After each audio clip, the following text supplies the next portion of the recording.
Hey, yo, it's Cash on the Hood. I'm here with my main man, Todd Cioppa. Yeah, and today, for this next couple episodes, we're going to talk to Kelly O. But before we talk to Kelly O, I need to do something that Brian always tells me to do. Y'all need to like, share, and subscribe to this. If you find it interesting, we're going to have some new listeners today because we have Kelly O on, and her popularity is going to bring us some new listeners. So if you haven't heard this yet, like, share, subscribe, help her out, help Todd out, share the show, because the winner of the most downloads has to pay for Christmas party at the Dante Club. My man. There you go. All right, there's the sale. That's how we're selling it. So yeah, I'm really stoked to have Todd here help us out. Todd said we got to get Kelly O on here. Now, you've been in a studio before, right? I have, yes, I have. You've done morning radio. I've done morning radio, cooked on TV, been on TV. Mm-hmm. I've been on TV in your diner with my son, Rowdy. Oh, you were. I was out of town one day, and you just so happened to have been at my diner when they came in for the Steeler interview. They did. I was texting you and Todd at the exact same time. You were both answering, like, get this, nail that, make sure you say the right thing. And I was trying to prep my son, but he was all like, Steelers are doing terrible. And, you know, they were really hoping for, it was at that moment when the Steelers there was a magic number out there. They were teetering. And like, if they were to win and someone were to lose, so they were at your diner getting the reaction in the Strip District. How many diners do you have? I have 3 diners. How did you get into this? To believe it or not, it was my 5-year-old dream to own my own restaurant. I have always been in the restaurant business for 44 years. Mm-hmm. And I had a tragedy happen in my life, not one, but 2. And one day I was driving down the street after I was bartending, and I said, God above, universe, somebody touch me and change my direction, because this isn't my life. And I I heard someone say, go to the diner. And I didn't know what diner, but it led me to my first diner. I didn't have a dime to my name, not a penny. I'm a widowed single mom. Children's father committed suicide. So as you can imagine, that was 2 years later, and I was in a major turmoil of emotions from going through that. So I listened to the signs around me, and one of those signs was, I heard someone say, go to the diner. Nice. Well, I didn't know what diner, and the only one that I knew of was in Pines Plaza that was called a coffee shop. So I went in, and I asked if it was for sale, and the lady told me, no, it wasn't for sale. My mom owns this place, and she was really mean to me. Sat back down at my table. I wrote my phone number down, went back up to the register, and I said, well, here's my number just in case she ever wants to sell. Meanwhile, I didn't have any money. And the next day she called and said, I just had a slight heart attack. My daughter has MS. I'm ready to sell. My goodness. How much money do you have? And I said, none. And she was like, well, all right. Well, so I went to every bank, every personal lender that I could try to drum up, and nobody wanted to believe in me. Nobody wanted to lend me money. Nobody wanted to help me. Everybody laughed at me. Everybody told me, don't do this, including my own family. And so I just kept pushing and pushing and pushing because I was determined I was doing it. I refinanced the little house that I had bought that was really a 2-bedroom shack. It was an estate. I remodeled it, made it into 3 bedrooms by this point on bartending money. And when I refied it, I got 20 grand more from what I paid for it 3 years later. And I took that 20 grand, I gave the lady $10,000 down. She held the note for me, and I used the other 10 for capital.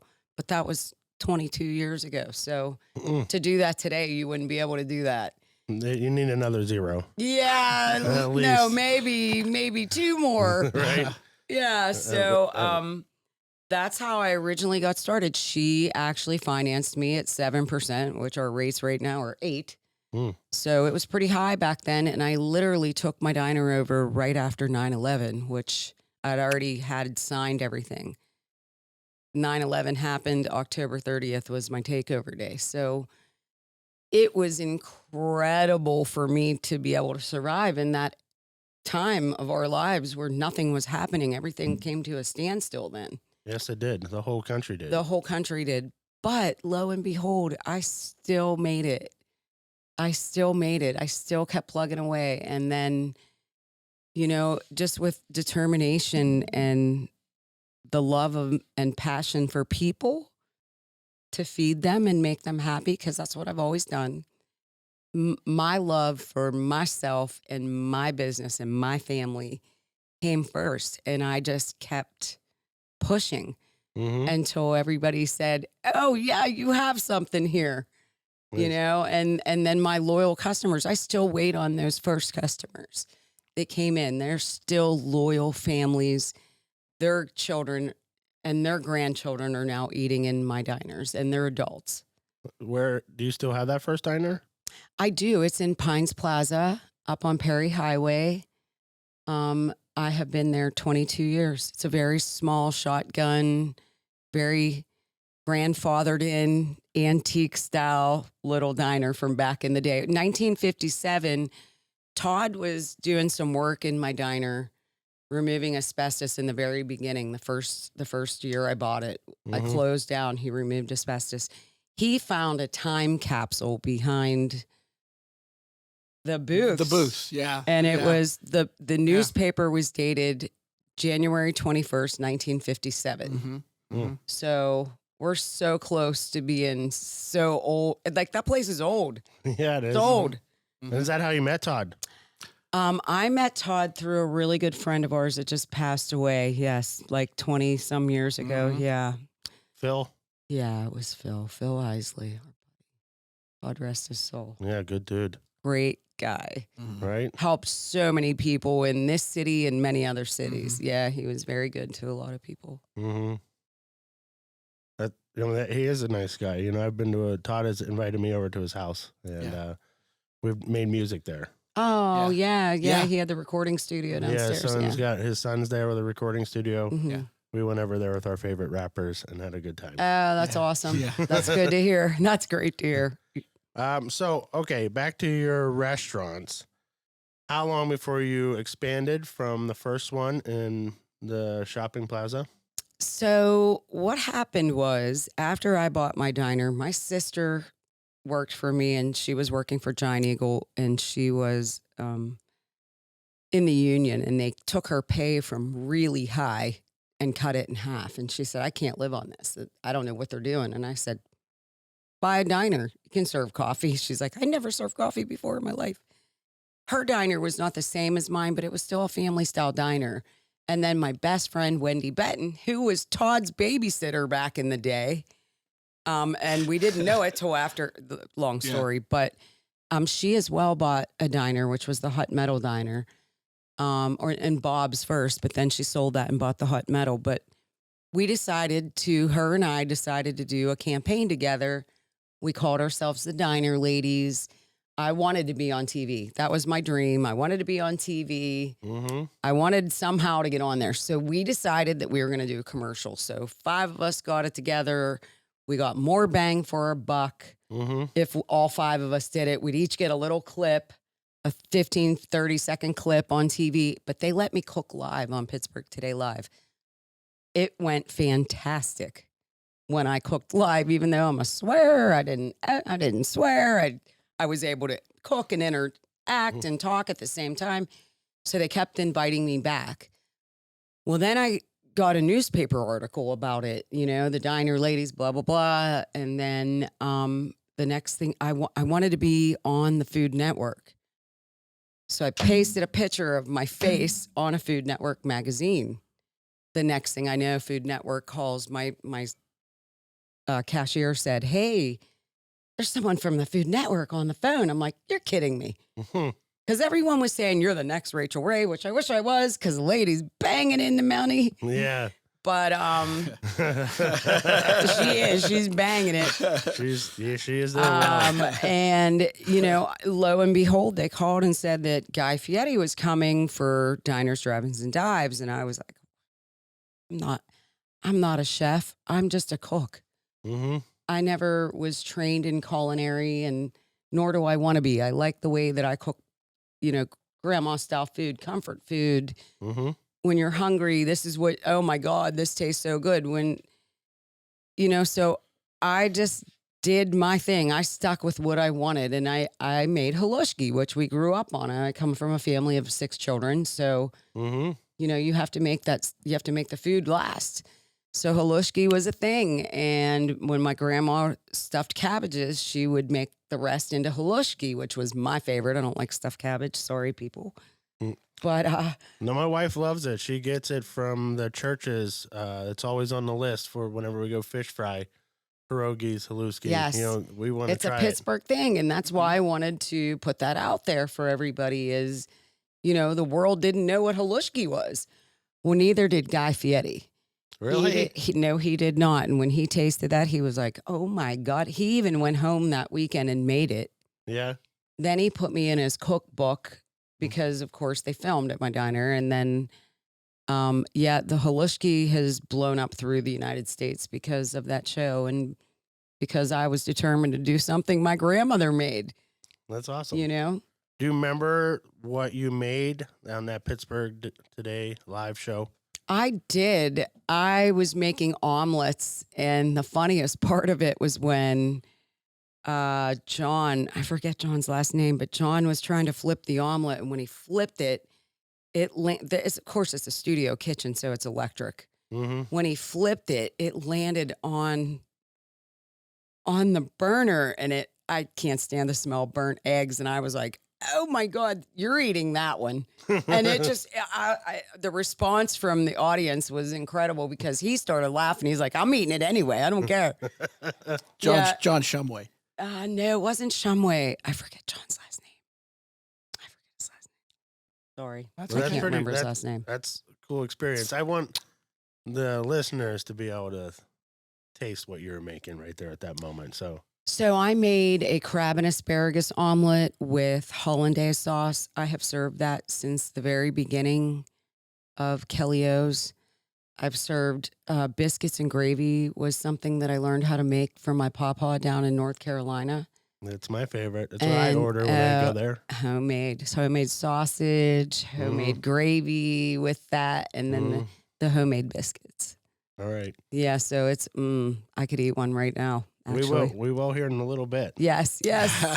My son's waiting. He wants to go down and get some pancakes. Oh, yeah, right. Yeah, okay. I have good pancakes too. It's true. Now, you've been serving Todd forever. When I first met Todd, I went into your strip district store, and I saw that he had a Cioppa Racing sticker poster up there, and I was like, "Todd, you're everywhere. How did you get in this?" Yeah.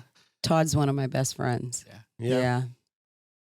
We go way back, and me, Todd, and Phil were a trio. Yeah, we the three amigos. But when she opened it, she was putting all kind of different art on the wall. I put stickers everywhere. Now we got you, Jay. So you, I want that. I don't want stickers. I want that real deal. Yeah, she wants the real deal now. But we put our the show Cioppa Racing, and then we had a diamond plate because she likes her restaurants and all diamond plate, and we had the big decal in the front when you first walk in, and then the show, which was the old diamond plate. It still sits up in the corner. Of the strip district diner. It's huge. It's a huge sign. Yeah. But Kelly O was always like, good with us, and obviously she's our headline sponsor. It's the Kelly O's Iron City Nationals for this year. She is the headline sponsor, and she loved it, and she loved last year, and I want to put her in a car, but I would get in a car as long as I didn't get hit too bad. But I think I want to do it. Yeah. I think I want to do it. I think it would be a lot of fun, and I probably will win. It's of course. Todd will rig it. Yeah. No rigging. No rigging. I fight fair. I'm gonna win. Well, we're quote the cheaters in the business. Not me. My brother. Jay, he's always getting loaded, and well, not always get loaded, but as long as Burroughs don't build your car, if I have cousin Mark or Joey build your car, you'll be to the rules, and you'll have just that extra little thing that you need to win. So we'll see what we can come up with. Well, that's really kind of you to sponsor Todd's Iron City Nationals. You know, he's been doing it now for many years. 4 years, yeah. And, you know, so having you there is pretty special. And then we got to paint Kellyo on Shoke's car last year. Yeah. So there's an iconic photograph of you floating around the internet. There really is. Yeah. Can I say Pac-Man Shock? No. Sure. Yeah. Yeah, I mean, that's how I know him. Pac-Man Shock. He was the best. And Yaz What do you Hamlin. call him? Shoke. His last name is Oshoko. So Oh, Shoko, my kind of guy with the no on the end. But he recorded in Ethan and Phil recorded Shock at Down at last Phil's year. studio. Yeah. He's good. He's coming up. He's coming up right behind like Wiz Khalifa came out of Pittsburgh. Oh, that's awesome. Yeah, you watch. He's gonna be big. Khalifa's mom eats in my strip location all the time. Yeah. You probably do get a lot of famous people at your shops, don't you? I am very blessed. I have met so many famous people. Actually, this is a huge name, Jason Momoa. Mm-hmm. I really, really wanted to meet him. I'm not a star person at all. And after I saw him on TV, I asked my daughter, who is that guy? She's like, you know, Aquaman. I'm like, no, I don't watch movies. She's like, Mom, that's Aquaman. 10 days later, his right-hand man walked in the door and said, hey, so we want to know if we can park our RV here. And my daughter said, oh, my boss is never going to go for that. And he said, well, we'll pay. It's only for a month. And she said, no, I'm going to speak for my mom. And I'm going to tell you, she's going to tell you no. And he said, well, let me go get my boss. And Jason Momoa walked through the door. And of course, he wasn't just in an RV. He was in a Land Rover, which is really nice. Yeah. So she didn't even call me. She agreed to let him park there anyway because she knew I wanted to meet him, right? Right. So he ended up staying. He filmed Sweet Girl at that time, and he ended up staying for 3 months. He was my everyday customer at 5 o'clock in the morning when we opened for an hour every day for 3 months. Wow. And his whole entourage. So he honestly is one of the nicest guys I believe I've ever met that was famous. He was so down to earth, so nice, so kind. Yeah. Yeah, extremely. Are you going to start one of those walls like when you go to a Chinese restaurant in LA, you know, where they have all the photographs of No. all the celebrities? I have Guy Fieri and Jason Momoa on there. I really don't have anybody else. And you got Todd. And I have Todd up there. But I have stickers from everybody. There's so much work to do in the restaurant business that you have to, all the people that I have met, and I've met a lot. I've met all of our Pirates, all of Steelers, Zach Banner. And I mean, I just have so many people that I've met. Jason Grilly, and I know Kenny Reggett. Like, I'm very blessed. I have met so many people. I couldn't even tell you everybody's name. Who's the guy that does Beetlejuice? He's our Pittsburgh guy. Michael Keaton, him and his family, you know, and I have pictures of all that. It's just really hard to be able to keep up with that for 3 stores. You know, everybody knows who I've met if they know me. If they don't know me, well, it's okay. I'm not trying to brag about meeting a million people. I'm blessed that I have. But I don't want to I don't want to give them away. When they're eating at my diner, they want to eat. They don't want to be bothered. That's true. So I kind of cover for them. I mean, when Jason was there were so many fan people, pictures, cell phones were coming out, and he was like, hey, I can't do this. And I said, don't worry, we got you. So my entire staff would go around and tell the dining room, phones away. If he wants to take a picture with you when he's done, he will, because he was that nice. And he did for a lot of people. He really did. But while he was eating, and I don't blame him. I don't want someone taking a picture of me putting food in my mouth. Right. right? So we respected that. We respect that for all of our people that are famous, that are either, professional players or, in the movie industry, because we're in the heart of the Strip. So we have a lot of movie stuff going down. Yeah. So we just kind of put them in the one section and. Yeah. Do you make them a to-go bag with little notes in there? Good luck today. Well, I'm the note kind of girl, so maybe. I could see it. Yeah, I was the mom that put notes in the lunchbox every day. Yeah, that was me. That's awesome. All right, Brian, what do you think? All right, so we're going to stop right there for this first episode. Let me give some shout outs here. Thank you, of course, Kellyo, for coming on. Todd. You're welcome. Todd Cioppa Racing, Iron City Nationals, Iron City TV. Iron City Promotions. Iron City Promotions. You can find Todd all over the internet. Don't forget to like and share. Thank you. We need that. And subscribe, says And Brian. subscribe. All right. Kellyo's.com. Yep, Kellyo's.com. We have 3 locations open 7 days a week. That's wonderful. Where are your locations? I'm in the North Hills in Pines Plaza. I have one in the Strip District on 24th Street, and I have one in Warrendale where my dream started, half a mile up the street from where my dream started, and that's on Fowler Road. Nice. Which one does Todd go to the most? All 3. I can't split them, all 3. Yeah. North Hills more so because it's closer to home. The original's closest to my house, and usually when we get out of church and we go, and plus... we know it. I know everybody at every one of them. But, he does. But the closer to the house one, you're normally. Yeah.